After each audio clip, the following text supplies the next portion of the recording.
Bonjour les amis, c'est avec les considérations de Larissa Chavez que nous commençons l'épisode de notre podcast Café avec Spiritisme d'aujourd'hui. Larissa nous dit que nous arrivons à la fin d'une autre œuvre que nous avons étudiée ensemble du début jusqu'à la fin. Le chapitre d'aujourd'hui, Page douloureuse, est l'avant-dernier de l'ouvrage À la lumière du consolateur, et c'est peut-être celui qui nous a le plus émus.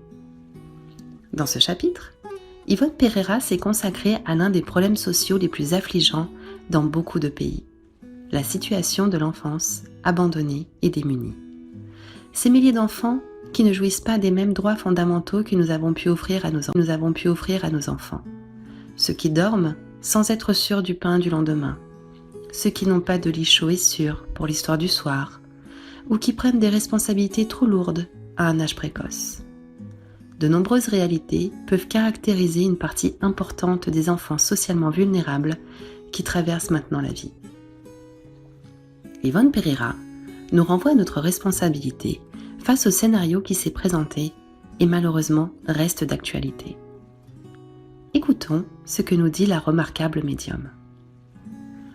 Beaucoup d'entre nous, spirites ou non, ont essayé d'aider ces enfants pleins de bonne volonté. Puis des orphelinats, des maisons apparaissent. Certains, bien gérés, protègent en effet l'enfant jusqu'à ce qu'il le voie en mesure de gagner sa vie avec un métier honnête. Bien que tout cela coûte beaucoup de sacrifices. Sacrifices financiers, manque de matériel humain, manque de cœur compréhensif, qui voient dans cet enfant non pas un intrus, un abandonné ou un objet perdu dans le monde, mais un enfant de Dieu ayant droit à notre attention, à qui nous devons amour et considération comme notre propre enfant, puisqu'il a été placé dans notre destin pour que nous le protégions avec amour, accomplissant notre devoir sous la loi de la fraternité.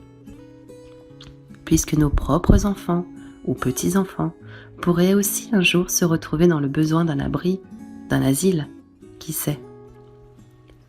Nous ne le savons pas, chers amis, nous ne savons pas vraiment. Larissa nous raconte que son père était l'un de ces enfants sans père, pris en charge dans un orphelinat spirit, en compagnie de l'une de ses sœurs de 8 à 19 ans. Il a porté les peines et les fautes de son histoire de vie, marquée par des erreurs. Adolescente, Larissa a visité beaucoup d'institutions qui accueillaient des enfants, et quand elle regardait, parlait et jouait avec chacun d'eux, elle voyait un peu son père. Elle a pu le comprendre plus profondément. Le rêve d'être adopté, le désir d'un jouet qui ne serait que le sien, l'absence de parents, le désir d'appartenir. De nombreuses personnes, ayant une lecture superficielle des lois de cause à effet ou de la réincarnation, se lèvent rapidement pour affirmer que de tels problèmes sociaux sont le rachat d'un passé d'erreur. Je ne suis pas totalement en désaccord, mais j'oserais demander lequel d'entre nous n'a pas fait d'erreur dans le passé ? Et aussi, comment aimerions-nous être accueillis par nos frères quand nous voudrions alléger nos fautes ? La justice divine est toujours en compagnie de la miséricorde. Souvenons-nous-en lorsqu'une réalité se présente à nos yeux. Nous ne sommes pas juges de la vie des autres, mais nous pouvons être des représentants de la miséricorde divine dans leur marche. Le père de Larissa a trouvé cette miséricorde chez les tantes qui cherchaient à l'accueillir comme référence maternelle. Dans l'éducation stricte de l'oncle Nilsson, qui lui a enseigné tant de choses qui seraient plus tard un héritage précieux dans sa vie. Dans la référence de l'oncle Divaldo, qui a essayé d'être le plus rigide, mais a fini par céder par compassion, selon les récits de son père.